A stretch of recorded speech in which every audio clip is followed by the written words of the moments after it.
What's going on, everybody? Welcome back to my YouTube channel. My name is Tiny Tyler, and in today's video we're talking Star Wars, specifically Ahsoka Season 2. The teaser trailer dropped over the weekend at D23, and we're gonna watch it, we're gonna discuss it, we're gonna react to it today, and I'm excited. So let's that out of the way. Let's just get right the fuck into it. Ready? Okay, cool. Tell me, Ahsoka. What troubles you? Ooh, baby Ahsoka.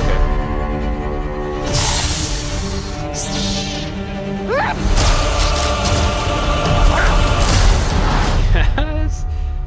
I'm always walking by your side. I love this.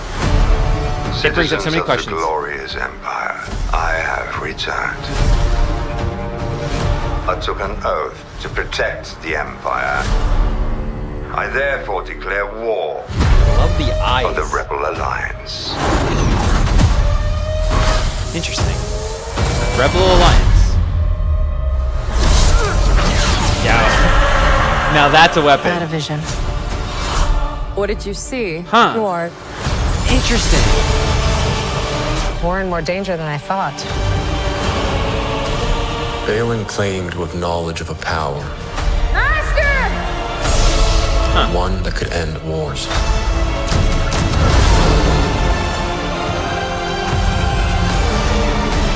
A long time ago, I walked away from the Jedi. This is your trial, Ahsoka. Maybe time to decide. Is that a lightsaber on fire? Are you a Jedi Yeah. or not? That was a lightsaber.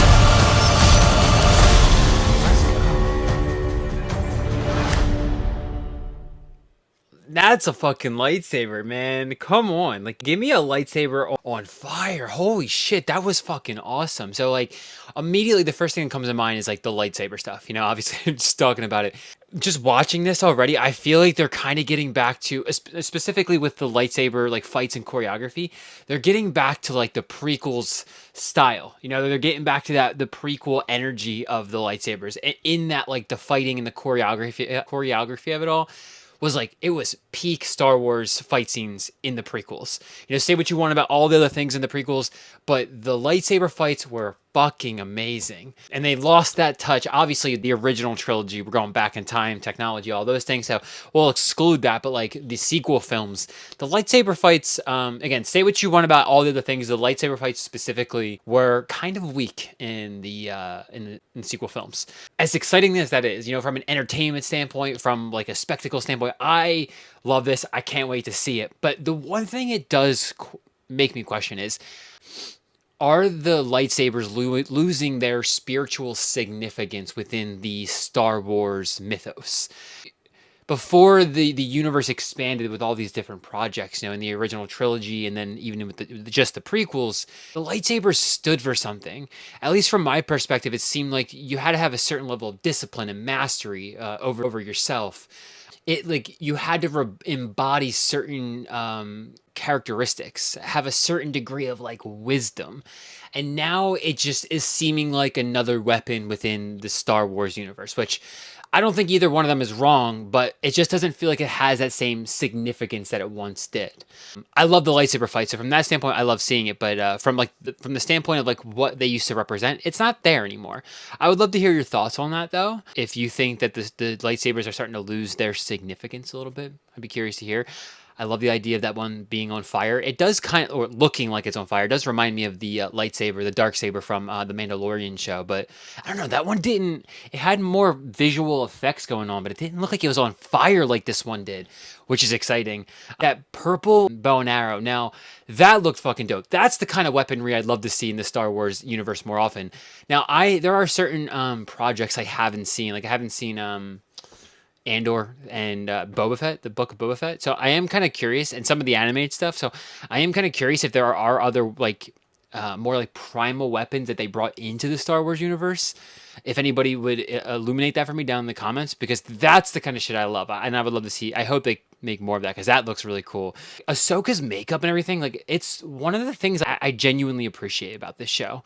You know, there's so many different alien species in the Star Wars universe, right? But like Ahsoka's species, whatever she's supposed to be, the way they do her makeup, her costume, it's like I could believe that alien species exist somewhere in our reality, not just in the Star Wars universe. The fish head people, the fish head aliens, whatever they're technically called. That doesn't like it makes sense for Star Wars, but not like I couldn't see it in our universe. But Ahsoka's species, I could almost believe that that's real in our reality. And I just love the way they do her makeup, her costume. It's so fucking believable. And even baby Ahsoka in there.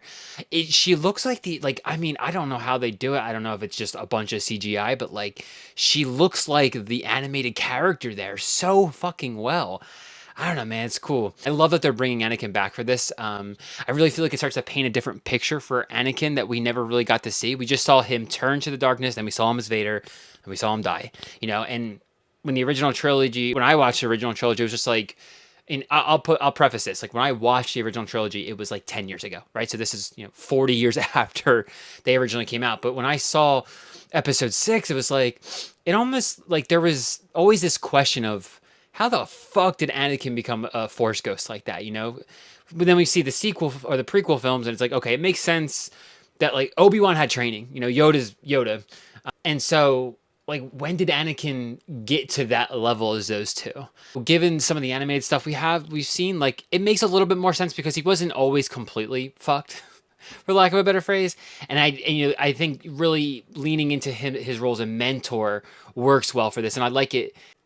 And it makes me really curious now.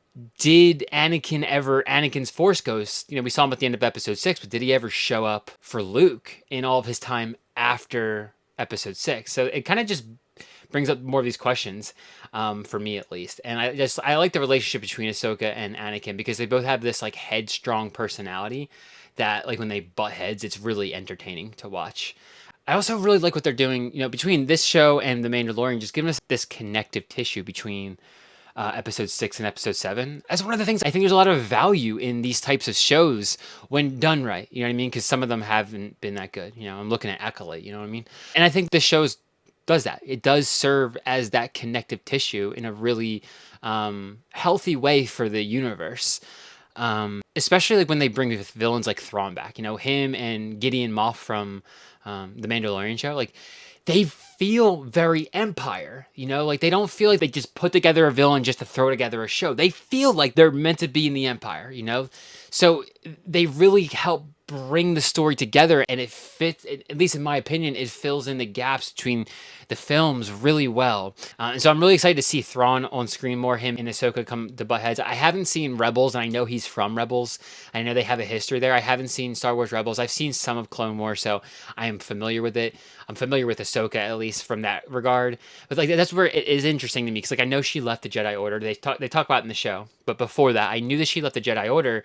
One of the questions I always had was, where the fuck was she from episodes 4 through 6, Episode 3, we can write that off. She's emotional, she's hot-tempered, whatever. She doesn't want anything to do with the Jedi, so when Order 66 comes across, she just lets it be. Maybe she's off in a faraway planet, who knows? That's easy to write up. But episodes 4 through 6, like, where's she at this whole time? And I think that's one of the things this show does well is, like, okay, she left the Jedi Order, but she didn't forego what the Jedi was supposed to represent. Right. And so she continued that mission.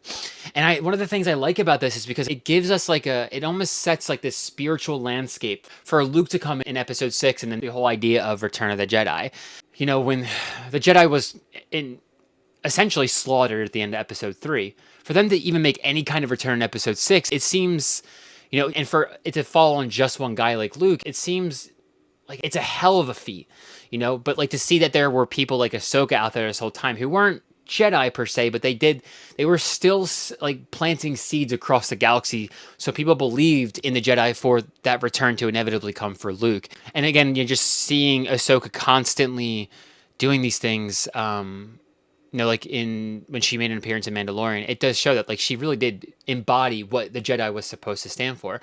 Now what I'm curious is, in that one scene, was she foreseeing the First Order? It happened really fast and I couldn't tell, but it looked like some of those, I don't know what they were called, but it looked like some of the guys that were guarding, what was the guy's name? It's been a minute since I've seen those films, but the guy who was Palpatine before Palpatine made his return in episode 9. Damn, this is going to bother me. We're going to look it up. Hold on. Since I have my iPad right here, we're going to look it up. Once it comes to me first. I can see it in my mind's eye. Snoke. Okay, so, where was I going with that? Yeah, it looks like the guards that were protecting Snoke in like episode 7. Yeah, no, it's just episode 7. I'm thinking she foresees something about the First Order. And like, honestly, this just makes so much sense to me.